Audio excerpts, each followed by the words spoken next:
All right, how's everybody doing? Welcome back to You Don't Know Ball, episode 66. We're ecstatic to be back with y'all. Another early morning episode. The energy's high. We're ready to get right into it, especially after, not like we're going to talk about them or anything. We'll get into that when it's the season, but after a crazy college football playoff intro yesterday, I'm juiced. I'm ready to go.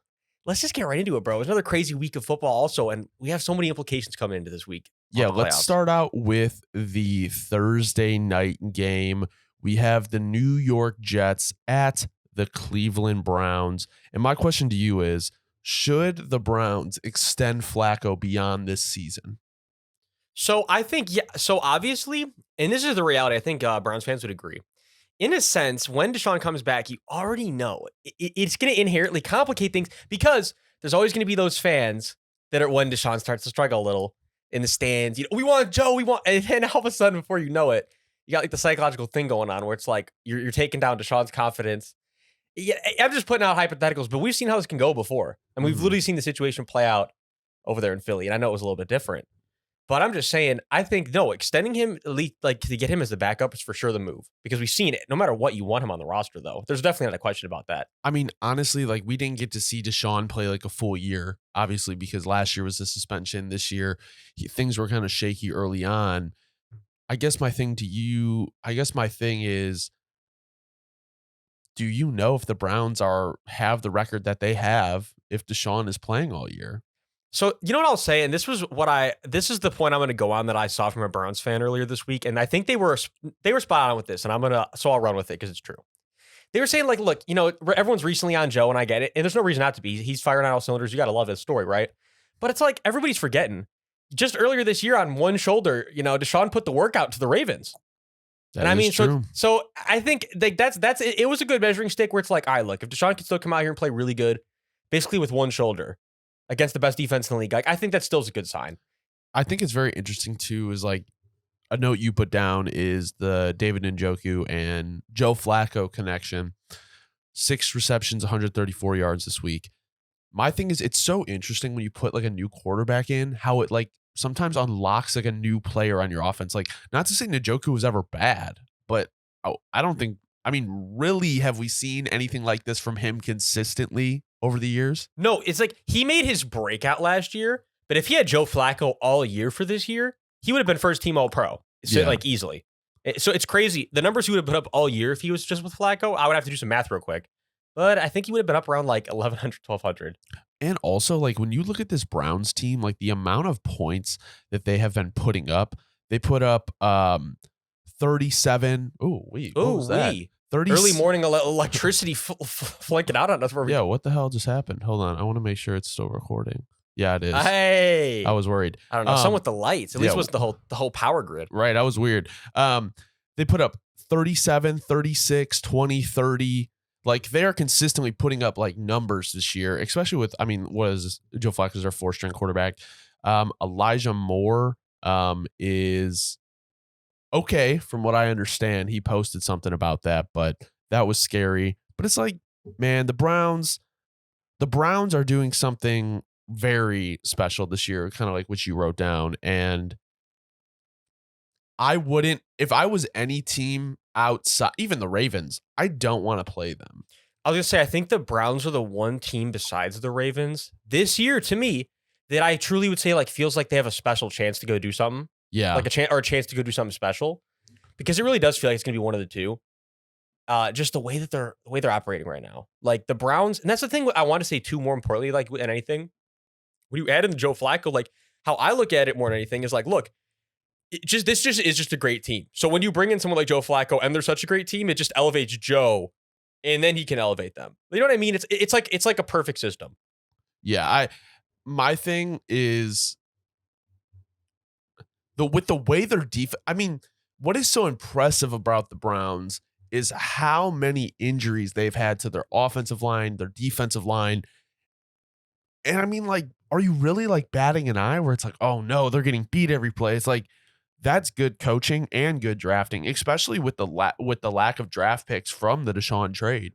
No, yeah, they're in that same boat as the Rams, where it's like, you know what? If you can make your late round picks work, and you want to trade away early ones, it's not it's definitely proving to be not a bad strategy. Not a bad strategy. Let's move over to the Jets real quick here. So Breece Hall is a monster, but outside of that, is there really anything? I mean, like, I guess if you're a Jets fan and once you were eliminated from the playoffs, and I think once A-Rod went down, I think everyone was kind of looking forward to next year. I think this year for the Jets should have been, and I don't know how they're looking at it in the building.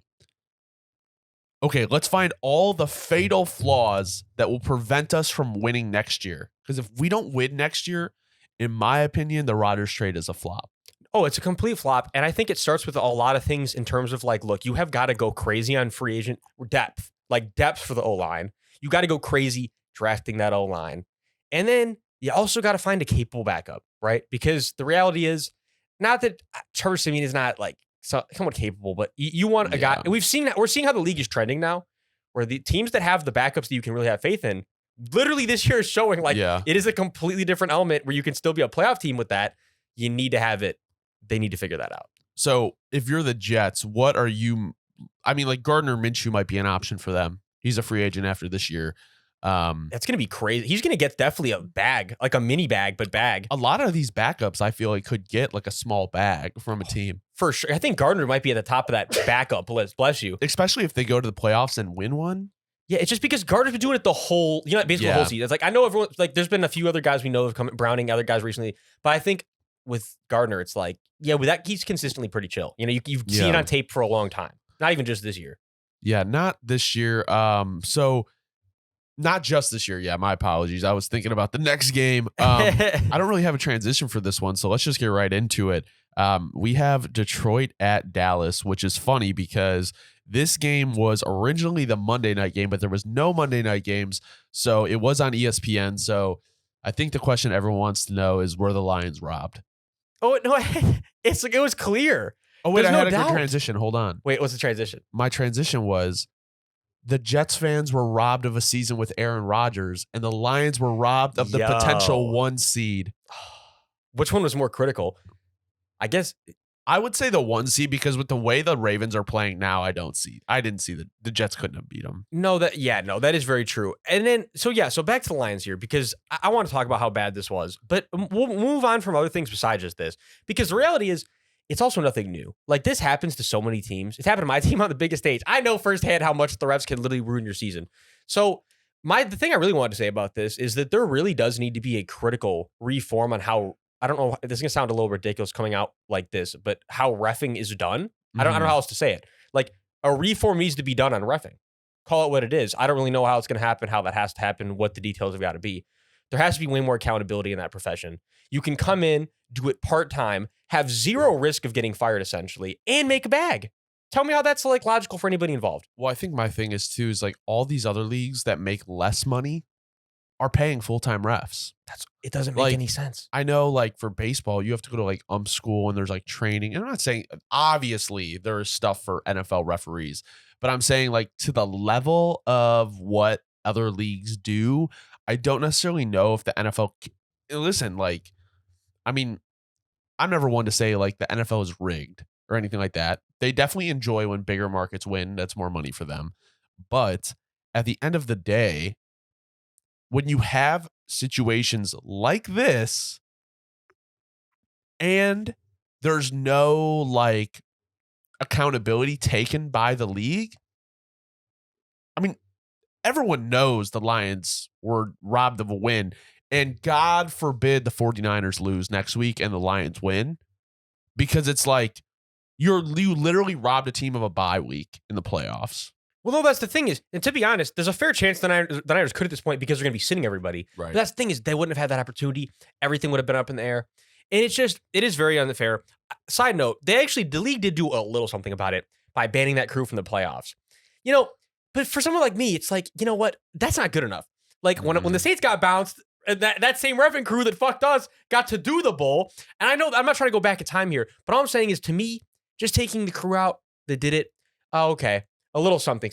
But how about this? That doesn't really help anybody for the future whenever these happen again. What needs to happen is, we already had it, everything reviewable. If things are critically, give a team a couple challenges for anything. Oh, that's my solution. It's not hard. Like, just let anything be challengeable. Still give a team limited challenges. They'll use it when they feel it's critical. But there's literally no logic that that's not a thing. The that NFL makes no would sense. never do this, but there should be coaches challenges, and then at least maybe one challenge a half, they get like a ref challenge, and New York can review it. New York can make the right call. The NFL will never do it because that means you're basically saying that the ref is wrong, and then you're proving it on national television. There's another reason they won't do it too. Okay. It's because then they're gonna have to extend more advertising time, and God forbid they spend more money. That's exactly also what it comes down to, unfortunately. No, so yeah, my thing is like, I don't know, it has to be fixed. But talking about like the actual Lions, this game was pretty good. I enjoyed it. I mean, no, it was a great game. I think with a terrible ending. It's just like, okay, so we can talk about this more later at a different game, but do you think the Lions are starting to see the limits of Jared Goff? Again, but here's the thing. Like, there's been multiple times this year where the O-line plays like perfect around him. And when they do, like, that's when we've seen the Lions are just as good as anybody. But if that O-line can't keep up with whatever scheme they're going up against, or if they're outgunned, and that's where the biggest thing is, if somehow, because I'm not trying to like limit them, but this year I think it's going to be hard. With the teams in the NFC, it's going to be hard push. Let's say the Lions do make the Super Bowl. A team like the Ravens, like that defense, it's just such a bad matchup. Mm-hmm. Like that's what I'm saying. Like more than anything, when you can get pressure on Jared from a lot of different angles, and he doesn't know where it's coming, you just shrink him. It's what the Patriots did to him in the Super Bowl, and not that he's the same Jared from then. But it's like the secret plan to beating Jared Goff is just to get pressure in his face. And you do that all game, and it's going to be a different Jared. He is one of those quarterbacks that does get shaken up. I remember when the Bears were playing a couple of years ago, and it was more just like when he was on the Rams, and it was like, if you just hit him like early and often, he's going to get shaken up. And it was like the recipe for success. Like, you sack Jared Goff, hit him a couple times really hard in the first, second quarter, like, he's not making all the throws he was before. I think he's improved it a little bit, but I don't know. I mean, I think with the Lions too, you have seen an improvement on defense, but when you look at what the Lions tried out on defense compared to these other like NFC playoff teams, it's nothing special. No, especially with the injuries that have kind of piled up over the year, and like, but then also, so I know how to give him another shot at it again. And I know I might still be butchering the name. We're going to get there. I haven't already been able to say it yet. That's why I'm just speaking from literally what I'm reading. But shouts to my boy Ifeatu Melifonwu. Again, back-to-back week was the pick now, and continuing to play great after being inserted into the lineup only weeks ago. If you're a Lions fan, you got to love that. I think it is Melifonwu. Okay. I think that's how you say it. Aiden Hutchinson, 3-sack day. I mean, at least their stars are performing how they should perform. I think that is kind of the saving grace for the Lions defense. Cowboys, they won, but I know you feel good about the win, but at the end of the day, like, they had 23 seconds, but it's not a win. It's a win statistically, but I think in almost every NFL fan's book, this is a Lions win. No, and if you're a Cowboys fan, no, exactly. It makes you think to yourself, you're saying to yourself, why? Well, the defense basically choked out with the game on the line. They did. They did. They got bailed out. So yeah, it's like, and I think the saving grace for your Cowboys fan, I guess, in that case is, look, at least Dak heated up again right at the end of the year. If Dak can continue to stay hot, go into the playoffs with 2 seed, that's still his best case scenario. Shout out to CeeDee Lamb also. Unbelievable this year. Cowboys single season record holder. Insane. And then also, I think another note I just wanted to say that I think you'd agree with completely is that this Cowboys team, by far at its best when Brandon Cooks is eating with that offense. Yeah, when you really have that strong number 2 in their offense, I think it gives CeeDee Lamb room to really thrive, because if you look at that Cowboys offense, like, the run game isn't anything special. CeeDee Lamb is a stud. Jake Ferguson can ball. But if Brandon Cooks isn't eating, it's kind of like it's kind of like the Dak Prescott CeeDee Lamb show, which is fine. But we see what's happening with Buffalo right now with Stephon Diggs, just he's not all there right now. So my thing is, like, the Bills realistically could go 10-7, like, if you think about it. And that is not what anyone pictured coming into this year. So I think that is kind of what they got to focus on in the offseason, getting some more offensive help. But yeah, the Cowboys have a chance to win their division. CeeDee Lamb has been doing great. Next week, I believe they play Washington, and Philly plays the Giants. So even if both teams win, Dallas, I believe, will hold the division Yeah, that's all. tiebreaker. Dallas just got to win. Okay, gotcha. All right. Well, let's stay in the East, but we'll go to the AFC East. So we got New England at Buffalo. Does Bill Belichick return to New England next year? I think again, I'm firm on my stance on this. I'm telling him, look, Bill, I'm just staying on it. Same thing has been from y'all here. GM figuring it out. I'm taking a lot off your plate. I need you just to focus on keeping this defense to be the most badass defense in the league, like you always do. Keep these guys smart. Keep doing what you do. But we're gonna make the decisions go for someone else around the roster construction. So you're getting older. You need to focus on just team building. That's what you're gonna do. But the way he has his defense every year, I can never. I just it is what it is. Like you know what you're getting with Bill here, and get Bill O'Brien out the building. Like get into a QB room. There's a lot of things that have to happen, obviously, and I think it's things to put it on Bill at this point is just like it's like my thing is you're getting rid of Bill and then you're going to get rid of all those stuff regardless. I don't think you have a better chance to build back better without him. It's just, where it's like you're going to be building back regardless. You might as well be building with Bill. Right. I agree. I mean, I guess my thing is like unless you want that change of scenery, or just like kind of a new vibe for your team, then I think you move on. The only issue is like obviously they need a quarterback. And I don't necessarily trust Bill or anyone he brings in to nurture that quarterback, to make him develop, to help him develop. And Lord knows their offense is not built for it right now. But this is where it gets crazy. Okay. Because this, I don't, and it's funny because I haven't heard anybody talking about it, but it's one of those things where it's like it's been so obvious right in front of our face. There's no doubt about it. Who will be back in New England next year as the OC? Bill O'Brien? No, it has to be Josh McDaniels. You think? I mean, in my head, like why not? Like, we know how Bill works. Bill is just like, all right, you want to go do your own thing and you think you're worth more money? Go make your money. I'll bring you back right when everyone decides you're not worth what you were worth. But and it's already happened before with him, where they let him go. You know, there was a little bit of they weren't as successful without him, and he was also very not successful. And then he came right back and 3 more Super Bowls. So you know what I mean? Hey, I'm just saying. I don't think it's out of the cards. I mean, I'm not opposed to that, but like I feel like, and it's starting to feel like that kind of rotating coaching staff, to me at least, has kind of run its course. Where it's just like, okay, we've done this for how long? And it's just I don't think it has evolved into the modern NFL. Like that is my main issue with the offense.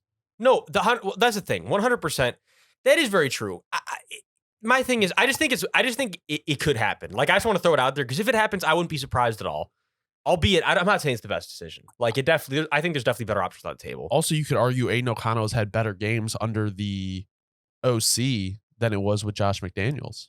Oh no, that's the thing. It's like Josh McDaniels doesn't work as a head coach. Like I think it's kind of like it only works when he's purely in that OC role. Okay. But at the same time, though, it only worked on the Patriots with Tom, and that's a whole other can of worms we're going to get into right now. But it could happen. So the Patriots currently hold the 3rd overall pick in the draft. That could change with Week 18. But going over to the Bills will claim the division if they beat the Dolphins next week, who look beatable. And honestly, like I don't know between these two who I'm picking. I think it's kind of turning into a situation, unfortunately. And I'll get into the Dolphins soon here. I'll make this more about the Bills. But I think that they're both kind of, and you'd agree, I think we're kind of heading into like, yeah, they're a playoff team, but I don't take them too seriously. I don't take the Bills too seriously. I just feel like they can show up flat, and it's just like I feel like they're one of those teams that it's like they could lose by like 2 scores. No, like they 2 could. touchdowns. And here's the thing too, is I don't want to take anything away from them. Both of them could still go on a miraculous bull run. Like, yeah, I'm not saying it's out of the cards completely, but in terms of likeliness, I don't. It hasn't been more unlikely to me for like a team that I like would prefer to go out. Like, you know, because we know how I've been with the Bills for the last few years. It was like, oh, I'd love to see the Bills do it. I think they're going to do it. I'd love to see them do it, but I think they're going to do it. And now it's kind of just like I'd love to see them do it, but I don't think they're going to do it. Well, the frustrating part is if they don't do it this year, which it's looking unlikely, I don't know how much confidence I have in them to get it done over the next 2 years. Especially with everything that was going out about Sean McDermott recently. Stephon Diggs. In reality, come on. At this point, I'll be the one to say it. Unless the Bills do win the Super Bowl, do you see a positive? Like, do you see this going in a positive direction this offseason? I'll just leave it at that. Not with Von Miller being a healthy scratch. I mean, it's just like there's so much shit going on in Buffalo right now where it's just like, yeah, that was one of the worst contracts I would say in history. Thankfully, it's cuttable. Yeah, very soon, but you're still out $60 million regardless. Yeah, I mean, here's my thing. I'm not really taking like in the AFC playoff picture, like any team can beat the Bills, I should say. And it's just like, I don't want to feel like that going into the playoffs. No. If anything, the Bills' saving grace right now is literally Rasul Douglas. He's been dominant in that Bills uniform. Shout out to him on on a 2-interception day. Another interception day, though. That's just, he's been unbelievable in the Bills uni. Good trade for the Bills. Ed Oliver, interception too. And he's been dominating 3 sacks past 2 weeks. I think if you're a Bills fan, it's perfect timing for that. But there's not a lot of silver linings right now, minus that. Besides the fact that you have a very good shot to go take the seed from the Dolphins. And other than that, you got to go in 4 in a row. But we are fairly confident Belichick will be back, but we don't know if Art Smith will be back. We're going to go to our next game, Atlanta at Chicago. Was I not expecting this? I really thought Atlanta was going to come in and really make its push for the division. So I'm going to propose this to you. Did Justin Fields save his job versus Atlanta or just raise his trade value? I think, like we said, I think honestly, it almost all the decision really comes down to next week. You're in that front office. Like, look, man, and I'll tell you what, man, as a Saints fan, for me, the decision comes down to next week. Because if Justin can come in there and help save the Saints season, I think I'm riding with JF1, and this might be the craziest switch over bandwagon in history. Like JF1 into next year. If he can go in there and light him up, and genuinely light him up, it has not to be like not some like pass for 130, like get some crazy scrambles. Not that we love when he does that, but I need to see in the pocket, dot these boys up, show me you can do what Jay Love does. That's what it comes down to too. Is it's like, look, we're not going to sit around and bullshit. He has to outplay Jordan Love. Yeah, Jordan Love is really taking a leap. Where it's like, all right, that really is the guy. It's like, show me you can be that for us. That's what I think it would come down to. Like, for me this week, it has to. Yeah, no, the Justin Fields, in my opinion, maybe not stat-wise, that would probably Washington. Like, that was his best game as a quarterback. But I was thinking about this today because, for example, like DJ Moore, this was his 5th 100-yard game. And he had, 9 catches, 159 yards, and a touchdown or 2 touchdowns. I don't remember. But my point being, Mooney was out. Okay. Cole Kmet basically wasn't there. So the only person Justin really has chemistry with is DJ Moore that's on the field. So my thing is, the Falcons played man coverage 89% that game. If DJ Moore is beating his corner every time, and you don't have chemistry with anybody else, I'm not saying this was Justin's fault, but basically over half of Justin's yards came from DJ Moore. So my thing is, if a team is playing zone or they double DJ, does Justin have that day? That's been our. See, that's the thing is that's been part of our questions, and that's why I've been so rigid on the like, man, when you get Caleb, it's like, man, you're getting someone really special. Like, that really does a lot of different things. And that's why I'm trying not to be too recency biased either. Because like every time I go back and watch Caleb tape, I'm just like, dude. I know. It's tough, man. He's really making it tough because everyone says like this hating train with him now. Like, you know how it's weird how like people go in these things, because it was like just even a couple months ago or last year, that would have been such the opposite. Like if you guys any Bears fan, you'd be like, oh man, Caleb are you kidding me? Give him now. And you see how things go. But it's like, that's still the same Caleb. I think it's like nothing's changed. Like, I think the thing is like Justin is like, regardless of his play, is like loved by the city. Like outside of Jim McMahon, like please tell me who's been more loved. Like everyone liked Cutler. It's crazy. But like they didn't like him as they loved. They didn't want him extended. We liked him around, but it was like when it was time to cut him loose, it was time to cut him loose. And then when it happened, everyone was distraught. Yeah. With Justin, it's the complete opposite right now. Khalil Herbert back-to-back 100-yard rushing weeks. But let's talk about the Bears defense, and then we'll go to the Falcons really quickly. Tyreek Stevenson, 4 interceptions over the past 5 weeks. He is their 2nd-round pick out of Miami. Then we have Gravon Dexter, who If you guys don't remember, the Bears passed up on Jalen Carter for a 4th-round pick, moved back one spot, and they took Gervon in the 2nd round as well. And he has been a stud, leading interior defensive rookies in a couple categories, even ahead of Jalen Carter just these past 7 weeks, I believe. And the Bears defense, hasn't allowed more than 20 points over the past 5 weeks is what you put down. That's insane. Because I was looking and I'm like, dude, I know you guys have been on fire, but man, yeah, Flus is finally doing what they pay him to do. Yeah. You got to love it. So my thing is the Flus juice in full production again? I think the factory got past the health check. The health check's been passed. We have to like see how the product tastes. We have to, you know what I mean? We got to get the product in the building. It's like Four Loko before they took the caffeine out of it. Exactly. This is what this is right now. No, it 100% is. We're like, and it could come back better than ever, but you never know. Yeah, the Bears defense is looking elite. And my thing is like, there's just so many questions for the Bears this offseason that we won't get into right now. We can work more on it in the offseason. They're going to be crazy offseason content. There's so much. There's just so many variables, but Bears dominated today. Best game of Justin Fields' career, in my opinion. Falcons, what the fuck? Kyle Pitts, 1 receptions, 5 yards. Art Smith, don't understand. I don't know. Like, I don't think it was necessarily a bad game from the Falcons, but it never really felt close. No, this is the reality, and this is what it's coming to, and it's crazy. If I'm a Saints fan and I can feel bad for you, that's terrible. Yeah. And why is it that I feel bad for them? Let me be clear. Don't get on me who that you, because I'm an objective man. Hear me out. This is the reality. Falcons fans, if we look over the tenure of the past few years as Falcons fan, you'd be like, oh my goodness, let's review. You're like, oh, Kyle Pitts? Oh, Drake London? Bijan Robinson? Like, and you look at the results every week and you're just like, wait a fucking minute. And their O-line is pretty good. I was like, dude, there's so many things about the offense. They're all like terrific. And then you look and you're like, wait a minute, who's this war criminal? Who is that guy on the sideline? Like, who's that with the headset? Looking like Big Cat. Sometimes Art Smith looks AI generated, and I'm just like, this is Big Cat with the fucking headset, bro. If AI was cooking up an offense, like, no, bro, it's insane. This like, literally, bro. Art Smith plays football how I used to play Madden. Like, I used to feel bad when I like have bench players that weren't getting plays, so I'd be like, oh, I'll put him in for a couple plays, like get him some touches. Like, I blah, blah, swear blah. Like, you're spot on, bro. This is how Art Smith plays, like a little kid playing Madden. Like, they want to get everyone touches. Like, no, and here's but the thing. worst part is it doesn't work. It doesn't work. Like, I just want to say, like, this is really a real thing. Can we start the trend? Justice for K-Pitts. Justice.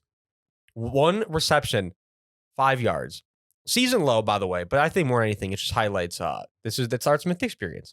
Let's take our fourth overall guy. Let's take our first round guy. Let's take our other first round guy. Like, what? They're all top 10 picks.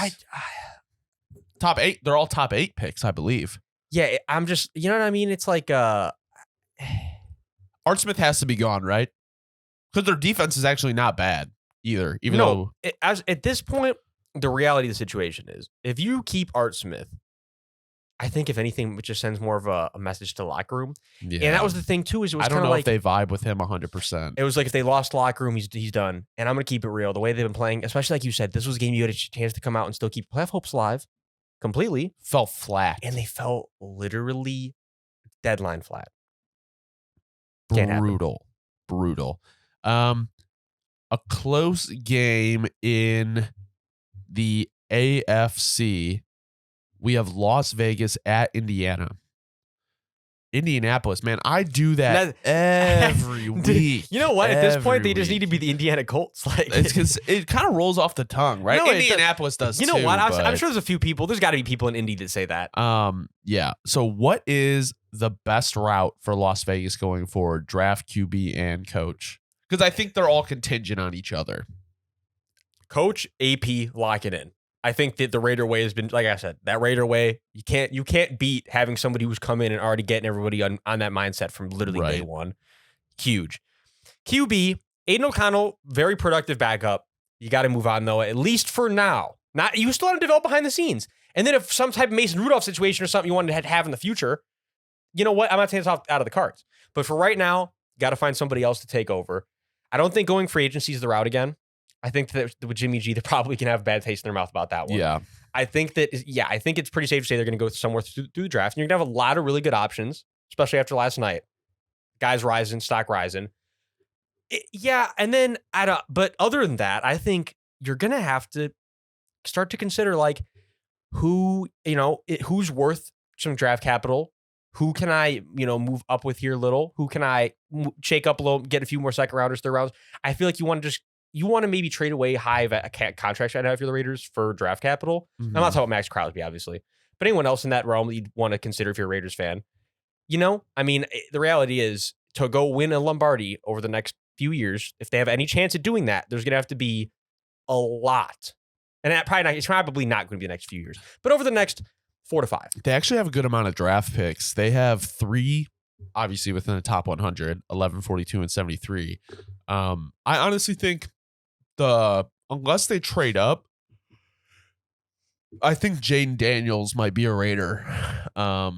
I think that might be the reality. I mean, that was kind of my point, is like, if they retain Antonio Pierce, Jaden Daniels would be an enticing pick because he coached him in high school, and I believe at another level, but I did not know that. That's insane. So they have, Devontae Adams under contract regardless if he's moved on. I mean, that would be a guy that you could trade. I mean, he's still productive. Spot on. Max Crosby. That would be really uprooting your team. I think he's kind of one of those guys that's ingrained in the culture. But also, is this team just overperforming right now? And it's like, are you going to get the same results next year? So it's like, you got to be really careful about that. That's the thing is, I think if anything, it does speak to why you keep AP in the building. I think they are performing to what AP is producing them at too. Okay. I think if anything, he's elevating them, which is huge. Yeah. Right now, truly, it's hard to find a coach that really elevates a roster. And I think he's been doing that. So it's like credit where it's due. Going over to the other side of the ball, Jonathan Taylor has been, I would say, worth what they paid him. I mean, he's had injuries here and there. That's any running back. But this team has been playing very great under Shane Steichen, kind of showcasing maybe what led the Eagles to be so strong. The Colts are just overall everywhere have like decent pieces. Like nothing is crazy good, but they're good enough to beat like good teams. No, for sure. And yeah, we had to give the shout out real quick. Jonathan Taylor, 4 straight games, leads a touchdown scored. And that's with, if I'm not mistaken, he only has 7 on the year. I have to go double check. I'm gonna look right now. I know it was either 7 or 9. He has 6 rushing touchdowns, I believe. What? I might be off. Even if it's 6, whatever. My math's all off. Early morning. I'm sorry, boys, but the point is, he's been scoring the majority of his touchdowns over the past 4 weeks, which is awesome if you're a Colts fan because he has 6 rushing touchdowns. Okay, so he's 1 receiving. So he's literally 7. On like the recently. I mean, it's like all his production's becoming, but perfect timing, like I always say.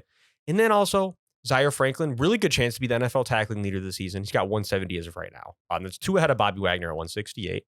And the way the Colts are out there on defense recently, it's they're like kind of on the field a lot, but then they make it work. So I'd say Zaire has a real good chance to go and take that tackling title this year. Very impressive because, I mean, they let Okereke walk to the Giants and they were able to fill his spot right away. And he basically came and took Shaq Leonard's spot and just said, you know what, I'm the new tackle leader. I'm the new just number 1 linebacker in town. Shaq Leonard signing with the Eagles was probably the wrong move. Probably should have went to Dallas. Yeah, we'll get to those Eagles. Yeah, so the Colts are currently in the hunt for the playoffs.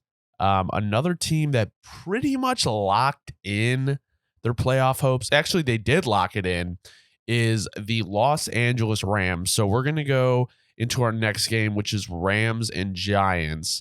Now, obviously, the Giants are eliminated. So, Dobbs, I'm going to ask you this. What is the next step for the Giants this offseason? You've got a lot of questions at quarterback.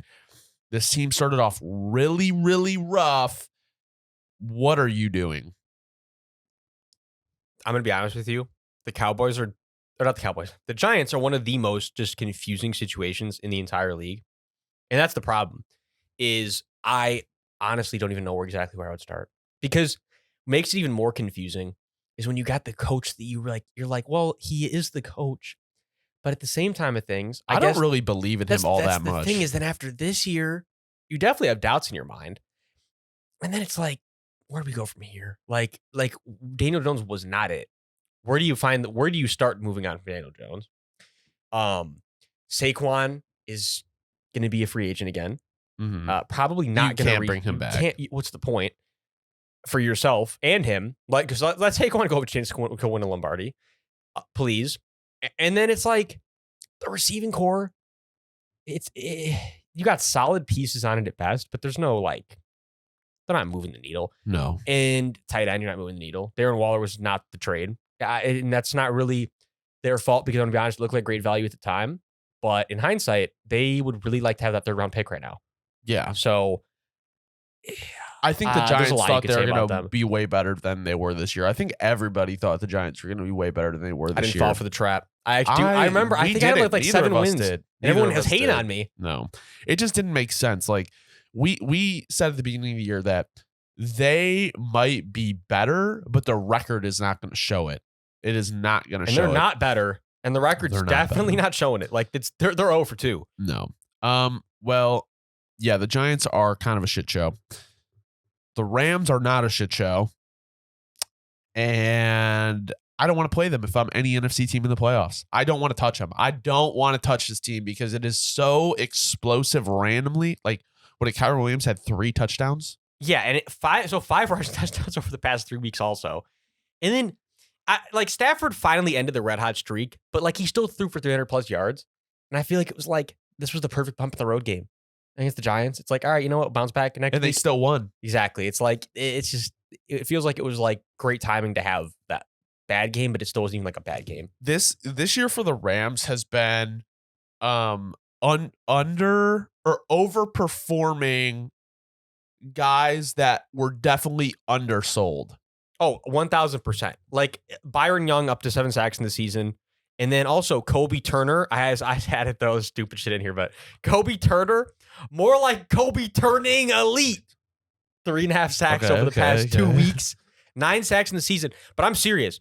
Kobe Turner, like if you are listening to this and you don't know who Kobe Turner is, and you haven't been watching Kobe Turner, turn on the fucking tape. He's elite. And I think he is going to be an All-Pro over the next few years. Genuinely, a future All-Pro talent. Unbelievable up there in the middle. He's going to be scaring your QB if you don't know him yet. Soon enough, he'll be scaring you. And Aaron Donald's second 2-sack game of the season. Perfect timing, question mark? Probably perfect timing. Yeah, the Rams team, obviously, like the core has experience in the playoffs, so it's not like you're going to be facing this super young, inexperienced team. At the most important positions, you have guys that can get it done. And I feel like all the young guys are going to follow suit. Yeah, I know I wouldn't want to play them.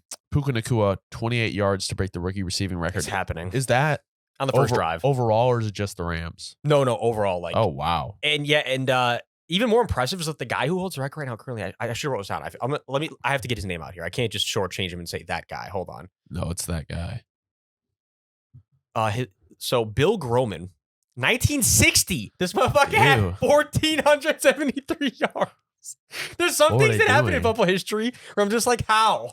Like, in what world? And did every pass go his way? That's awesome. That was like when Mike Ditka had a 1,000-yard season as a tight end and a rookie. Like, what the fuck? Shout out to Bill Groman, man. Shout out to Bill Groman. That is insane. We'll stay in the NFC here. We're going to go to Cardinals versus Eagles. Are the Eagles cooked? Are they cooked? Were they cracked in a fucking pan, fried up, and served?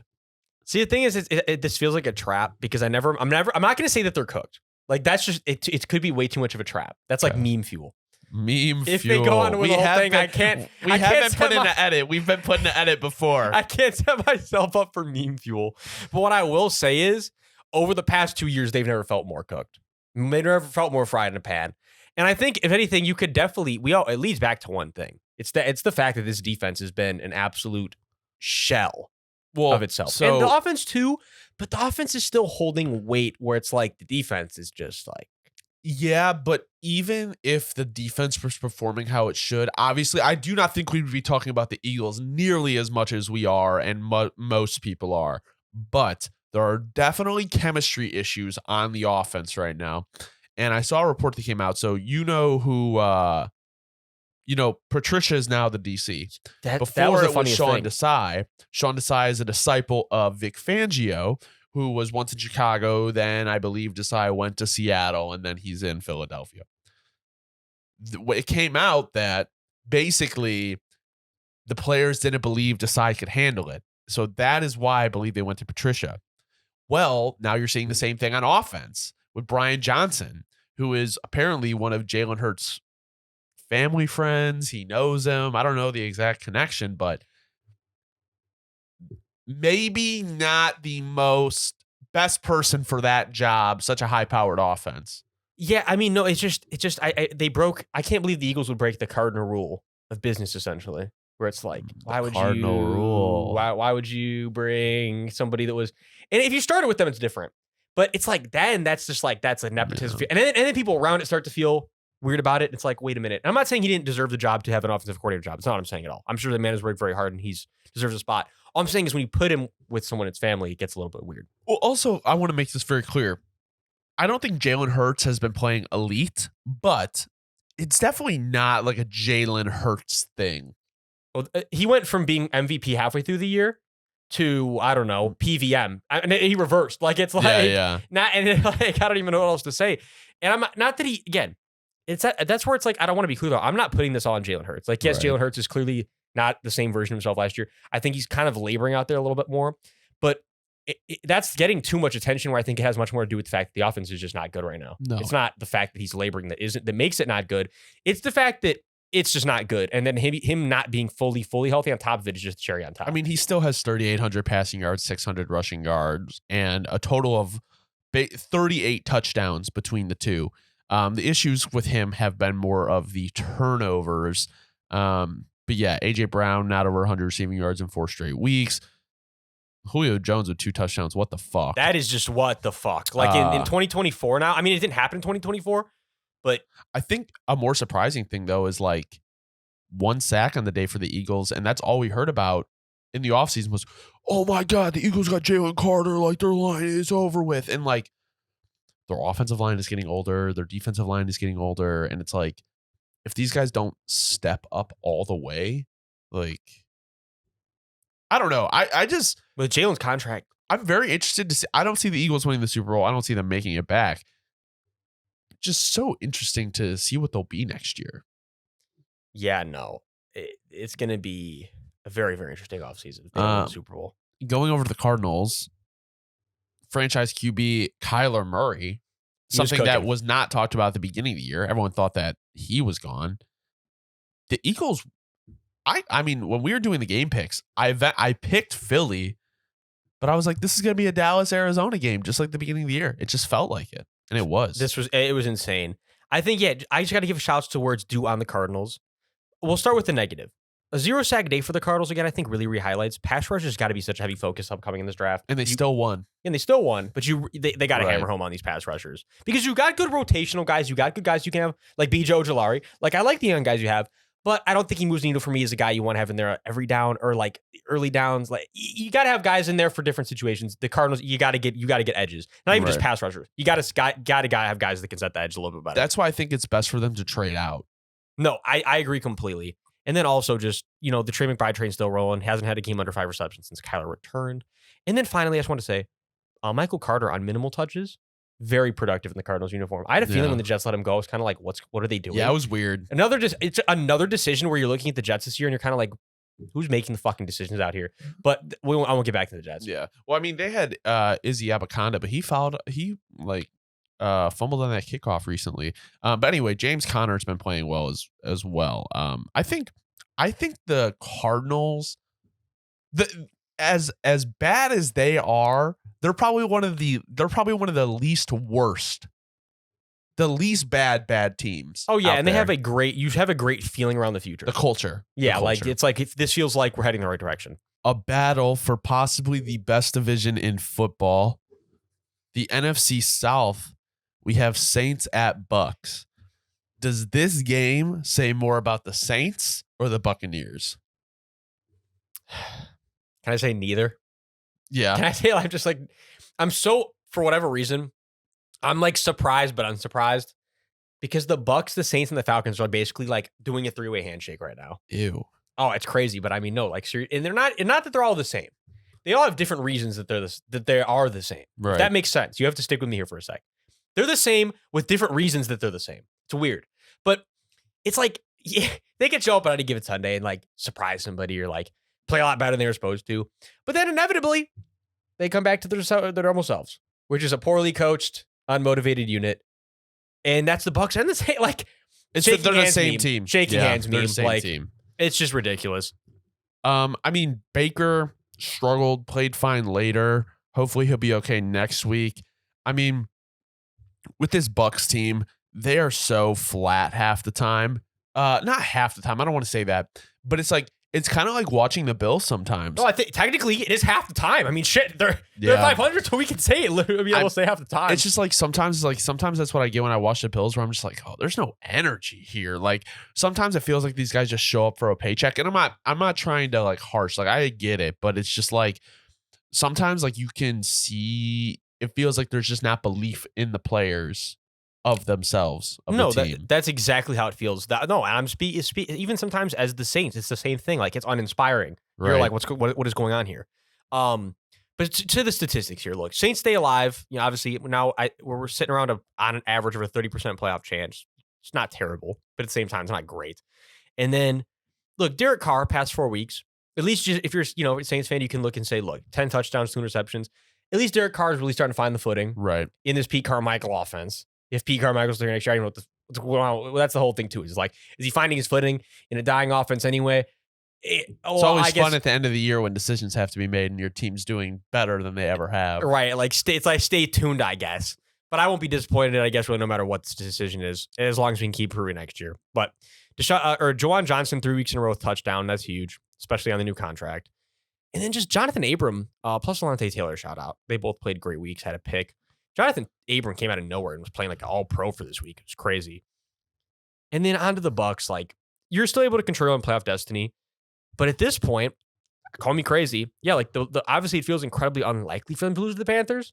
But with how unmotivated that they can be. They just lost to a 26-0 to a CJ Beathard-led Jags, though. I can somehow see that, though. Yeah, like, I know. I can somehow see. How the fuck did the Panthers come out in Lambeau and almost beat the Packers? Like an Eddie Pinheiro game winner again. Like, I just somehow, can you see it? I don't know, somehow.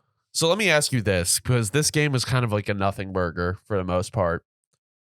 Which team, if only one of them makes the playoffs, has a better team at winning?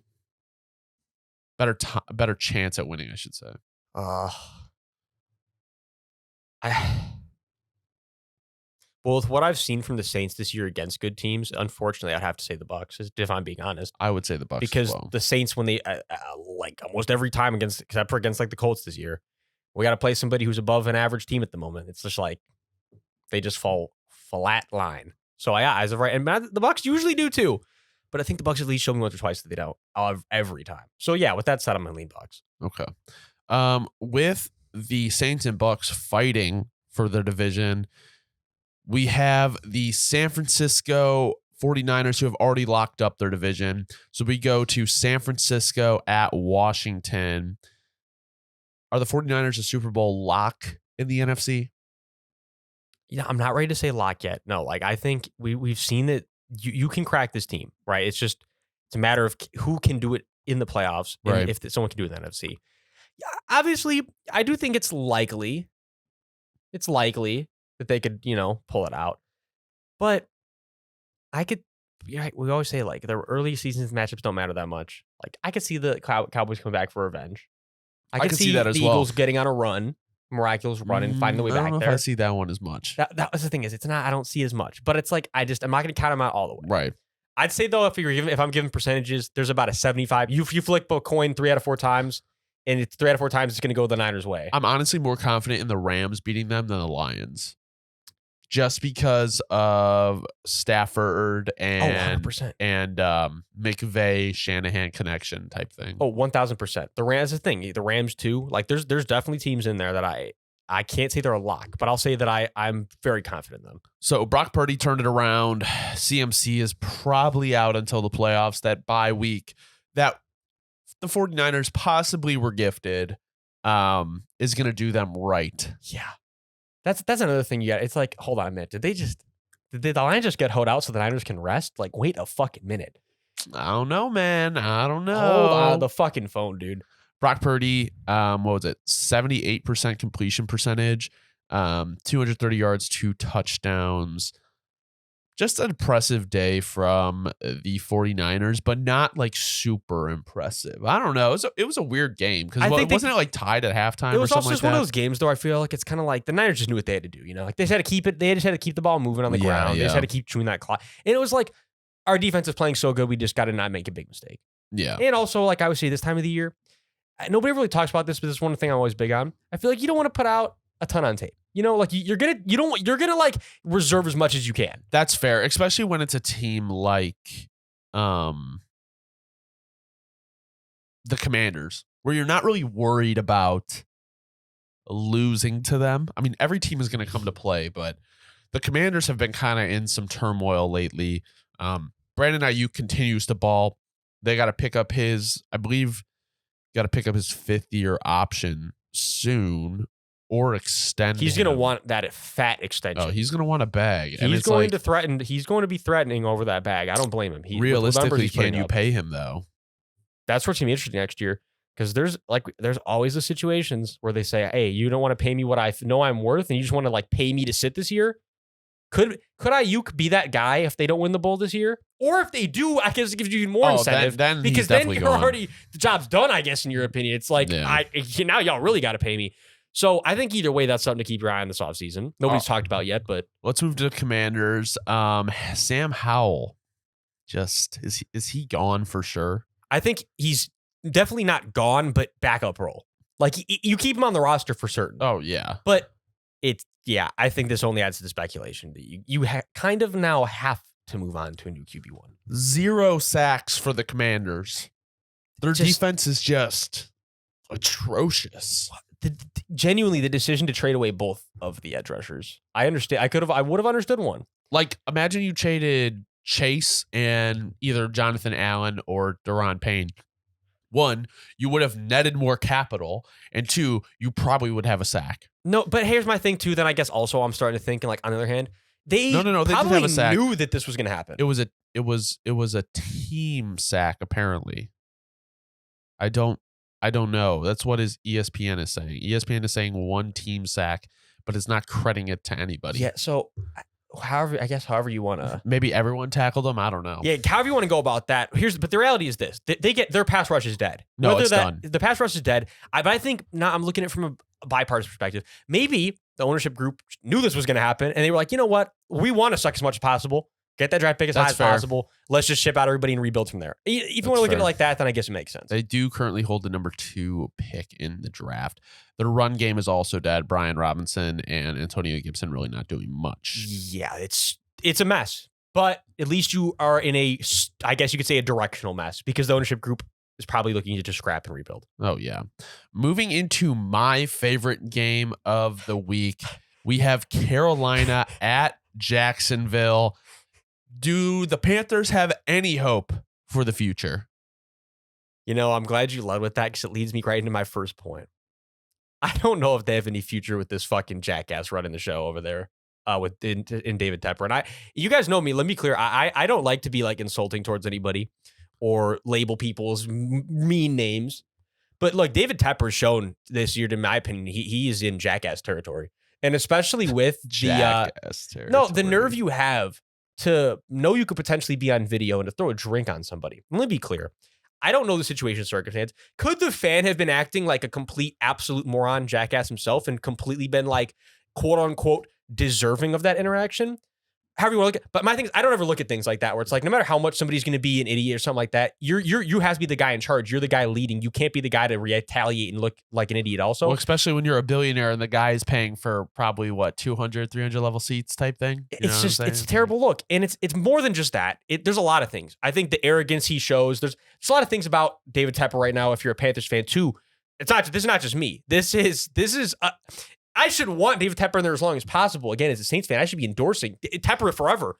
But I'm an honest guy. Tepper forever. Tepper forever. But the reality is, man, I think as long as you keep his ass in the building, which is that's the problem. Nobody can tell him to fuck off. He's got to tell himself to. So it's like, as long as he decides to keep himself in that building, I just don't really see the vision. Nothing's going on with the receiving core. It's just a bad look. Because I mean, this was the thing with David Tepper. Again, I'm not to interrupt, but you're going to cheese because we have to bring him back up. I want to remind everybody again, this jackass declined 2 first-round picks for Brian Burns. who's not worth 2 first-round picks? 7 sacks this year, I think. I mean, he's good, but he ain't. That's yeah. but- He's what? Yeah, hey, help me out here, David. Help me understand. Get me in the mind of David Tepper. Thank Apply you. pressure, Panthers fans. Actually, I love David Tepper because he just gave the Chicago Bears the #1 overall pick, DJ Moore, another so that first-round pick, and we have a second from you in 2025, which will probably be at the top of the round. Bears so, hero. Yeah, no, Bears hero Lovie Smith, and now Bears hero David Tepper. Build a fucking statue. That is All right. crazy. CJ Beathard led the Jaguars to a win. If they control their own destiny for the playoffs, for the AFC South division title, but they do play the Titans, and I don't necessarily know if That feels like a trap. yeah, it feels like a weird game. Kind of scared. Trevor Lawrence did not play. Don't know about next. So That's what makes it worse. So here's what I will say. Evan Ingram, I really liked last year. He's been having a great year. I think he's one of the most under-talked about players this year. Evan Ingram has been a force for the Jaguars. Every game when they have receiving issues, Evan Ingram is never a problem. Evan Ingram has been consistent. Give props to him. Evan Ingram, you're a dog. Their defense, Trayvon Walker and Josh Allen, studs. It's starting. The one thing that's silver lining this year, if you're a Jags fan, is at least you can look in the mirror and say, like, you know what? The Trayvon pick doesn't definitely not look as bad as like last year. It still doesn't look great when you see what Aiden's doing, but it definitely is like, you know what? We see what Trayvon can do, and he was definitely a top 15 player. There's no doubt about it. Top 15 player about it. Top 10, 15. As long as he's a first round I was thinking pick, about saying 10. I'm like, but you know what? Yeah, he is a very electric and unique player, and at least you can look in the mirror and say that. Travis Etienne had a good game. Yeah, no, I had this game on while I was watching the Bears game, and yeah, man, I was a little nervous. I'm not going to lie. But I was everyone was really nervous when CJ Beathard was playing, but I was like, Trevor's been playing like shit. Like, I would rather have someone who just comes in and game manages. As of right now, yeah, no. And that's why I think next week against the Titans, though, CJ Beathard, if he's playing versus the Titans, that feels like a serious trap. I think Trevor kind of has to play just because it's like, there's a chance you don't make the playoffs if the Texans win, you lose, and the Colts win. You know what I'm saying? Like, well, no, because if I'm not mistaken, I believe I think the Colts play the Texans next week, so that's a big thing too. Yeah, it's all. I believe it's next all dependent on if the exactly the Texans won and they next week is all divisional games. Every game next week is the divisional game. So yeah, it'll be interesting. I just want to say, Panthers fans, keep pounding, man. Keep pounding. Yeah, keep pounding the table for David Tepper. Just, I don't know.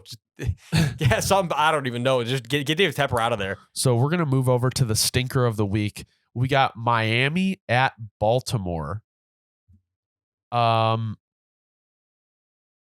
the Ravens a lock for the Super Bowl in the AFC? I think that's like a resounding yes.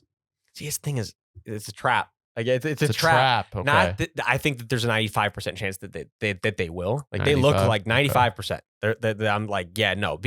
But then there's always that element that I stick with where it's like, and I'll you know what? I'll use my own boys as an example. My own boys right here. When the Saints were, albeit the robbery that happened in that NFC Championship, but hear me out. This is what I'm going to say. Because we still played really bad in the NFC Championship despite the robbery. And the thing is, that whole year, every good team we played, I'm talking about blowing them out, especially late in the year, like the Eagles that won the Super Bowl the year before us. We were blowing teams out like 49-3. And it was like, oh man, this Saints team is unstoppable. And I remember everyone saying that. And it's like, right now, yes. But it has to be week to week. And it's like, if they can't maintain the same level of dominance and they run into somebody that's firing hotter that week, it can happen. Like, I know it could happen. It's like, is it likely that happens? No, because they are very, very hot and disciplined, sound. They have everything filled, special teams, offense, defense. But it gets like, that was the Saints too. So it's like, I've seen it literally firsthand with my own squad, where it's like, I just can't say that they couldn't run into somebody that's ready just to give them work that week. That's fair. Take them to a very close game and push it out. It could happen, but I don't think it will. Lamar MVP, Gus Edwards, 13 rushing touchdowns. I mean, the Ravens are just clicking on all factors, and Lamar definitely. I mean, I think he's locking up the MVP, like you were saying. Oh no, and doubt. Also, remember when a team could have had him for 2 firsts? I was gonna say, side note, yeah. Hey, thanks, boys, for choosing Derek Carr over Lamar Jackson. That was big dubs, big W over here. What's also Yeah. like, I know they became available at different times, but like people were willing to pay Deshaun Watson and that money, and like Literally, I don't get it, man. oh yeah. I Side don't note, get yeah, it. I was pissed off, literally driving over thinking about that. It This just came is to my head randomly. Some NFL collusion. Yeah, that was Isaiah Likely and Zay Flowers have been turning up for the Ravens as well. Geno Stone up to 6 interceptions. Geno Stone might officially be the most underrated player in the league. I'm not even kidding. Or Gus Edwards too. It'll be interesting to see if Geno Stone goes into the offseason and gets a bag and performs the same. I'm really interested to see that because that Ravens defense is very good, and it might just be like putting him in a position to succeed. Oh, I was going to say, I would not be surprised if it's the type of situation where they decide if he asks for a little too much, where they're like, you know what? That's fine. We believe it's a scheme. Like you can go make your, like Patriot stuff. Like you can go make your money elsewhere. And if and if it doesn't work out, we'll be here for you. So what is kind of the issue with the Finns right now?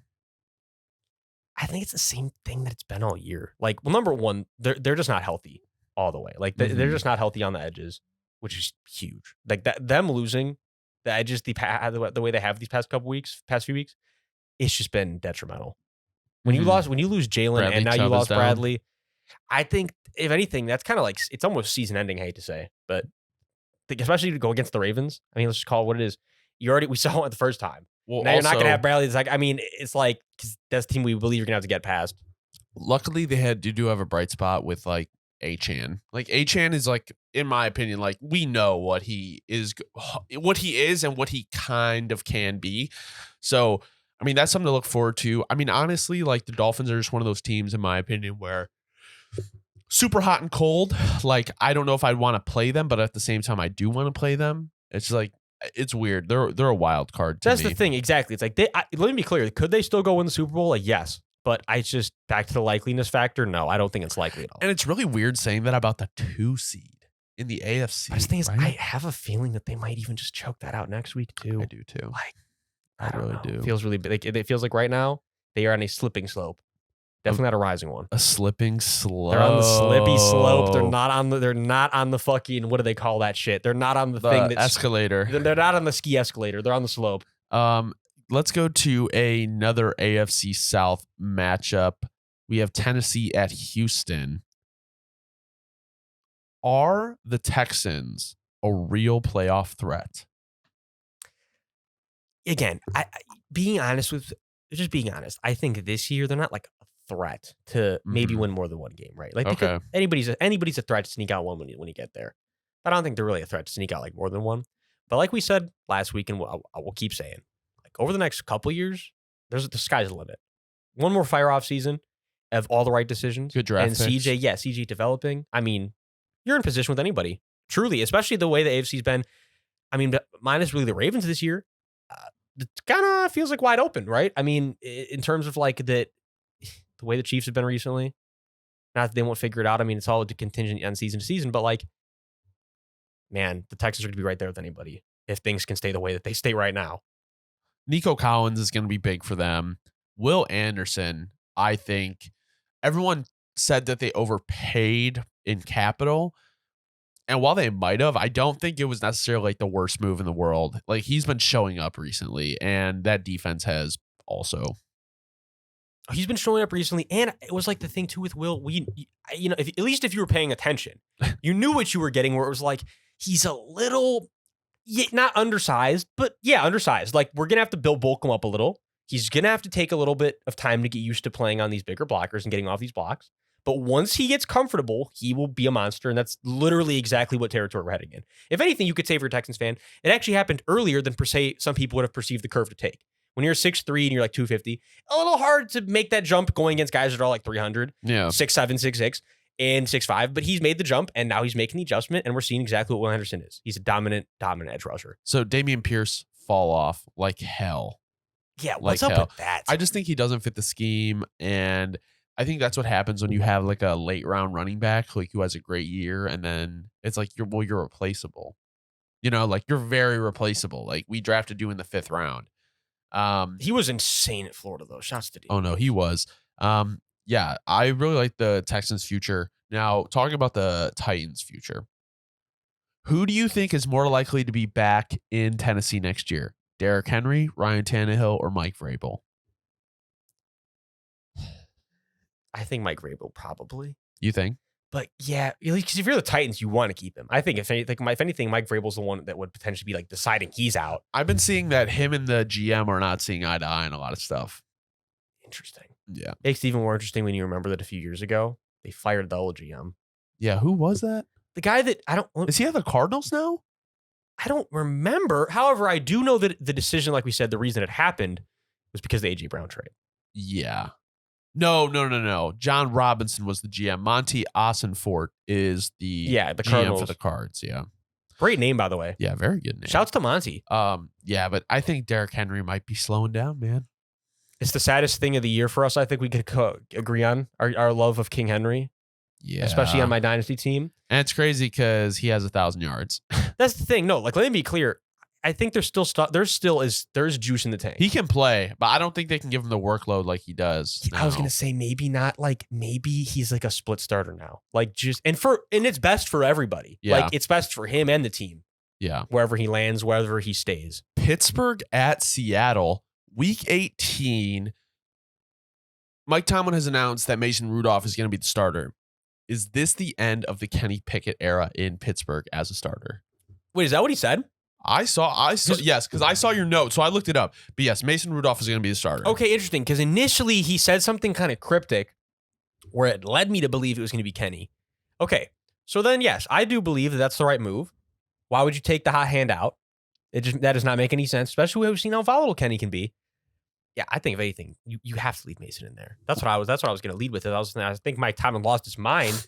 Thankfully, he didn't. So it's funny because last week we said playing Mason Rudolph was a mistake, and Steelers fans are in our comments talking, Mason Rudolph's a mistake. Dude, he's been a third string quarterback for how long? Like, regardless of how he's playing now, keep the energy when he has a dud game. No, you know what I'm saying? Like, no, well, if anything, yes, exactly. It's like the lesser of evils approach. Like, it's like you kind of chose the lesser of the evils right now. It's not like you're picking your winner. So I think it's pretty clear that Matt Canada is a war criminal because Najee Harris looked like the worst football player I've ever seen with Matt Canada at the helm. Yeah, no, Najee Harris has definitely been the heaviest beneficiary of losing out on Matt Canada. Yeah, I mean, George Pickens has been playing better as well. I don't know. I just have that's like a Mason thing. I feel like, if anything, that's anything more of a detriment to the Kenny train. Yeah. It's not looking good for the Steelers right now. Just in terms of like, obviously they're winning games, but my thing is from a chemistry issue. Like, do you going into next year? Like, I feel like there's gonna be some big changes, whether we see it or not, just like kind of how things are run. Like, there's a weird vibe on the Steelers right now, in my opinion. No, yeah, 100%. Like, I think if anything, it feels like the QB situation needs to be addressed. But then also, there's a lot of things on the O-line. There's a lot of receiving core things. It's like, it's just, and there's guys in defense getting older. You're gonna have to start thinking about replacing sooner than later. Like TJ Watt, like how, like I know who he is. Like, he is a Hall of Fame player, but how long are you gonna ride that train? I think the Steelers are gonna be, obviously they're gonna hold on to him as long as they can, and as they should. But it's the thing, if anything, you got to have other guys besides just TJ, because everyone else is getting older. Cam's getting older. Well, they have fucking Patrick Peterson playing corner. That's a great point. Yeah, you got Pat people like that's, and not that Joey's not, obviously you got your new corner one, but yeah, exactly. Like, there's a lot of questions, and if even not just questions, there's a lot of answers needed, because there won't even be a question. There will be a spot to be filled, because someone's either going to get too old and not be able to play, you're not paying them. Spots to fill, and Steelers have got to figure it out. Let's go to Seattle. Geno Smith playing some of his best ball. But my thing is, like, I look at this Seattle team after what they did last year. Seattle's 8-8 right now. I don't really see like the improvement. No, he's playing. It's the thing too, is like he's playing his best ball, but his best ball this season is, over the past 3 weeks, it's 6 touchdowns, 1 interception. And it's not like needle moving numbers. It's like, yeah, he's playing good ball, but it feels like the Seahawks had like the best position to try to move up and get a get like a quarterback last year. Like they have to do something. No, bring Russ back. That's why that's what I'm saying. Like right now, it's the reality situation is like that's what I'm saying for a Seahawks fan. It's like you're in a very odd territory where it's like you're fun and everybody loves you, but it's like, do you really like? Is there actually any longevity or any hope at a Lombardi? Right. Like ask yourself these serious questions. That's what we've been asking all year, and I think that the whole Geno redemption kind of overshadowed the reality of the team. Yeah. Like what a great story that now everybody forgot that they're a very young defense with an aging offensive core minus the line, and then a QB where do you have faith in them to do the whole thing for you? I don't know. That I'm just always people asking questions here. Inconsistent on defense as well, I think, is a big problem with them. Fifth game this season allowing 30+ points. So because then they'll have plenty of games they play really elite. Right. It's just they're young. They're too young. So the Seahawks play the Cardinals next week. So if they win that game and the Packers lose at home to Chicago, the Seahawks will make the playoffs. Let's go actually to the AFC West. We have the Chargers at the Broncos. With the way Denver handled the Russ situation, do you think that'll deter other players from signing there? I think all that's just like a load of BS. Like, let me be clear. Like, I get where everyone's coming from. Like, if you're going to take Russ's side, like, all right, I get where you're coming from.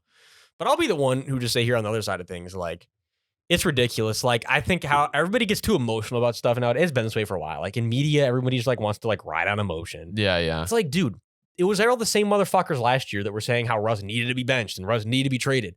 Now that it's happening, just because Sean elevated him. Yeah. Like, motherfucker, Sean came in and elevated him. Like, what's not computing here, boys? Like, it's like, yeah, everyone loves Ross. It's like a fucking everyone loves Raymond shit. Everyone loves Russ now, right? Nobody wants to hurt Russ's feelings. I've been the Russ supporter. Right, like, I've let been me the be main clear. one. It's like, but that's the thing is the reality situation is just because we like Russ, he's a good guy and we feel bad for him does not mean that the Broncos are making a bad decision. Like, and also, this is business.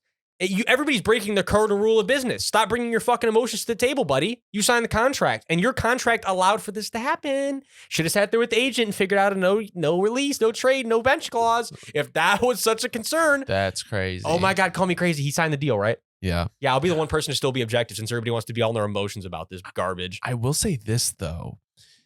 Something that is frustrating about the Broncos should have won by more than fucking 8 points.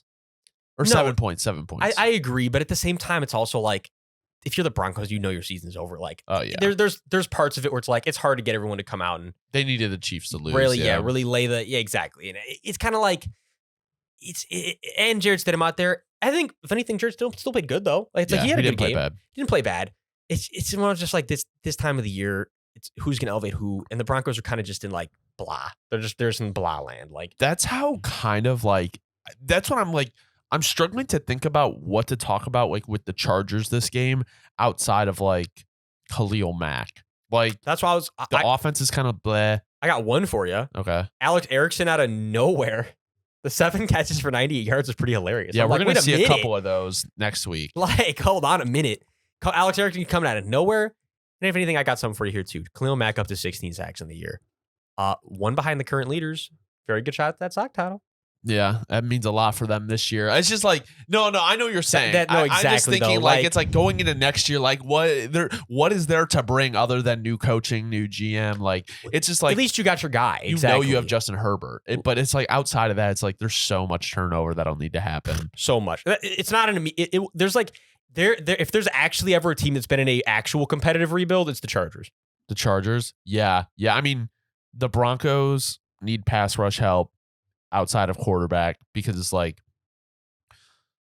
it's just going to be very interesting to see what the Broncos do in the offseason because they spent so much money this offseason. They got to 8-8, not bad, but I don't know. Randy Gregory not working out was like I didn't ever expect that either. Let me ask you this before we move on to the next game. Is the AFC West the most confusing and almost maybe directionless division in the league? Yeah, so basically they're just the NFC South of the AFC. It's so crazy because everyone's like, the AFC West is the best division in football. I was definitely a part And of they're that. all weird. They're all weird.